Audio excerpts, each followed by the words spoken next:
Good morning to Dr. Azam. Today, me and my team are going to present our topic, which is Study on Convention on Safety of Life at Sea, SOLAS, to Global Maritime Sector.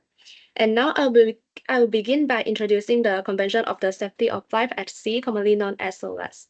SOLAS is widely regarded as the most important international treaty concerning the safety of merchant ships. It was first adopted in 1914, following the tragic sinking of the RMS Titanic in 1912, a disaster that exposed several gaps in maritime safety standards at the time.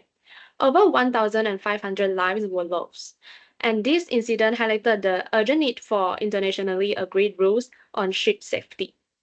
The main objective of SOLAS is simple but vital: to specify the minimum safety standards for the constructions, equipment, and operation of ships, with the ultimate goal of ensuring the safety of life at sea, not only for passengers but also for crew members.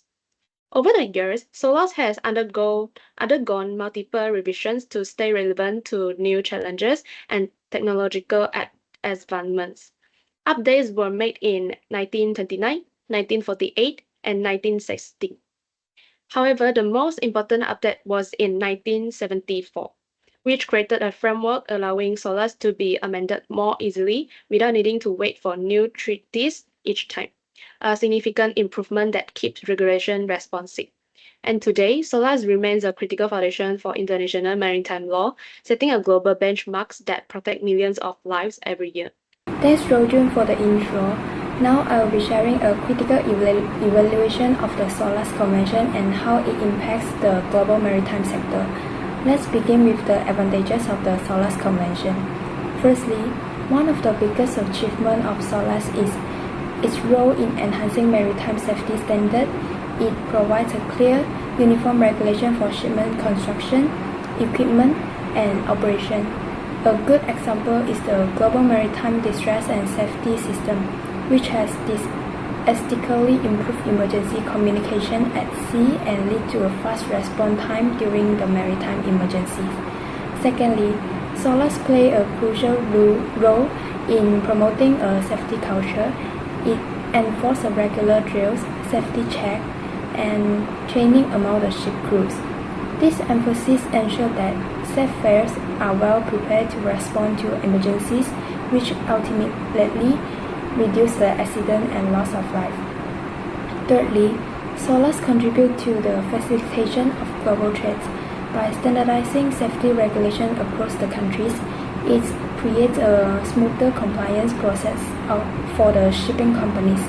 This consistency simplifies operations and strengthens the international trade network by ensuring the vessel can operate safely in all the jurisdictions.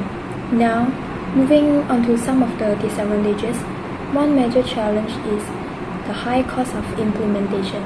Smaller shipping firms or operators from developing nations often struggle to afford the necessary equipment upgrades, crew training, and compliance measures. This financial burden can result in some players falling behind in safety compliance. Another issue is regulatory lag. Technology in the maritime industry is evolving quickly, but SOLAS updates often take time. This means that areas like cybersecurity and autonomous shipping are not fully addressed within the current framework, creating new vulnerabilities. Lastly, enforcement is uneven across the nations. While some countries rigorously implement SOLAS, others lack of capacity to do so. This inconsistency undermines the universal safety goals of the Convention and creates loopholes in global shipping operations. Next, let's take a deeper look at the key critiques of the SOLAS policy. One major critique is the inequality in enforcement. Developing countries may not have the infrastructure or expertise to fully comply with the SOLAS, which put their ships and others they interact with at risk. According to the MIO, this enforcement gap remains a major challenge. Secondly, the inability to keep up the technological advancement is a growing concern. SOLAS does not yet cover the critical issues like cybersecurity, automated navigation, or smart shipping system. This regulatory gap can leave the maritime sector exposed to new digital threats. Furthermore, economic pressures from SOLAS compliance, especially on small and medium operators, can lead to a poor adherence. Research shows that the financial burden can discourage through implementation, increasing safety risks for the wider industry. Finally, critics argue that political and commercial interests sometimes shape the SOLAS reform. Large industry players may have disproportionate influence, which can delay necessary safety updates or skew them toward the profit-driven goals. In conclusion, SOLAS remain a cornerstone in ensuring safety at sea, but it is far from perfect. Addressing the technological gaps, enforcing fair and equal application, considering human elements, and reducing the economic pressures are essential steps for its continued success in a rapidly evolving maritime landscape. Next, despite its achievements, SOLAS faces several challenges that highlight areas where improvements are needed. Firstly, there is a need for faster adaptation to new technologies. Today's ships are no longer just mechanical, they are digital ecosystems. We have autonomous ships, remote monitoring systems, and even the use of artificial intelligence for navigation. However, SOLAS regulation can take years to update, which means there is often a lag between technological innovation and regulatory response. This time gap could expose ships to unforeseen safety risks. Secondly, we must address the issue of uneven enforcement across regions. While many development countries have robust enforcement mechanisms, in some developing regions, enforcement is weak due to limited resources or lack of political will. This inconsistency creates what we call flags of convenience, where ship owners register vessels in countries with lax safety control, undermining the spirit of SOLAS. And thirdly, cybersecurity has emerged as a major concern for the maritime industry. Ships are increasingly reliant on network systems, from navigation to cargo management, making them vulnerable to cyber attacks. A successful attack could disable critical ship's functions, risking not just the ship but also the lives on board and the environment. And right now, SOLAS lacks detail, binding cybersecurity protocols, and this is a serious gap that needs to be addressed urgently. Moving forward, another important area is enhancing crew training and awareness. Technology alone cannot guarantee safety if the human element is overlooked. Studies show that human error remains one of the leading causes of maritime accidents. Crew members must be continuously trained not only in standard operating procedures but also in responding to emergencies like fires, collisions, and evacuations. Regular and realistic drills are essential.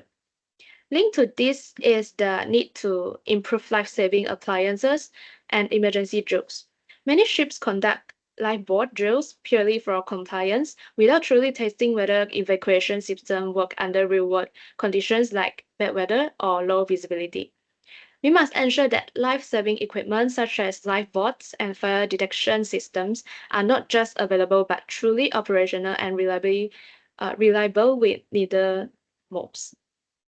Lastly, environmental safety needs better integration into SOLAS.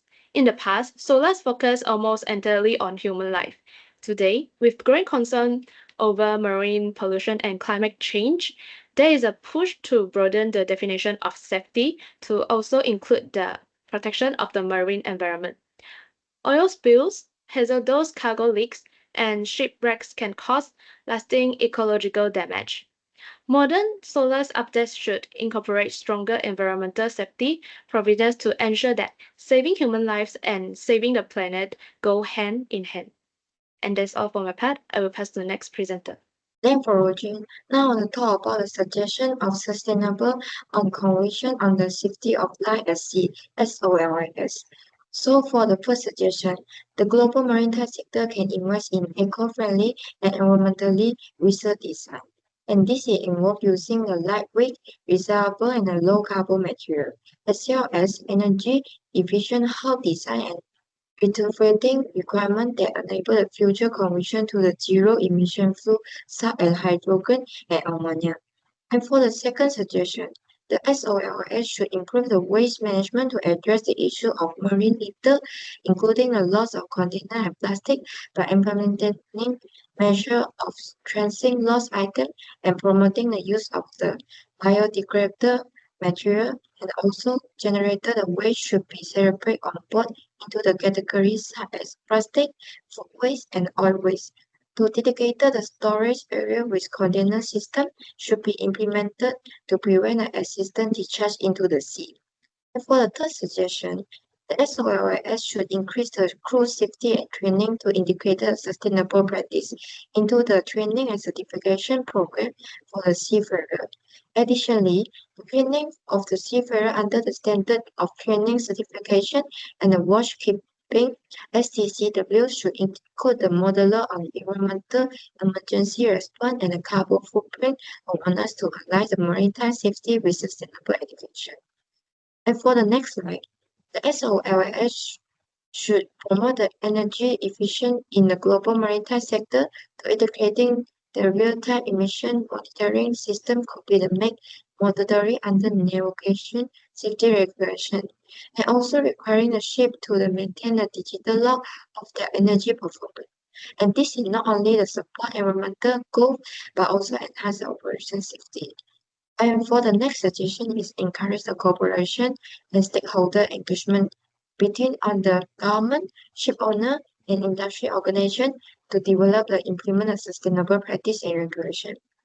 And in the international cooperation, should encourage the international to sharing the knowledge to ensure the best practice are adopted globally.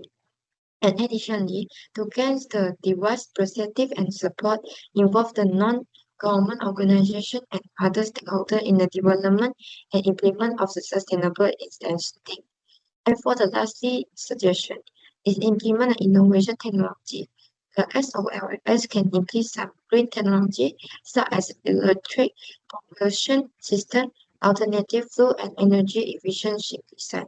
And also encourage the use of advanced sensor and technology to collect data on the ship performance to enabling the data-driven decision making and optimization. And also exploit the automation and AI to improve the ship navigation and reduce the need of the human intervention. So in the conclusion, SOLAS is a three international convention that ensures the safety of life at sea and apply to the global maritime sector. It is a center safety requirement of shipping building, firefighting, life-saving equipment, and communication system. It also promotes the international collaboration by establishing a common framework for maritime safety among the government. And also minimize the maritime assistance and improve the safety for crew, passenger, and the cargo. So to adapt to the current challenge and the advantage, we updated to address the new technology and improvement. And for the remain critical for the future, directing to the maritime industry toward a safer and a more sustainable practice. So that's all from our part. Thank you.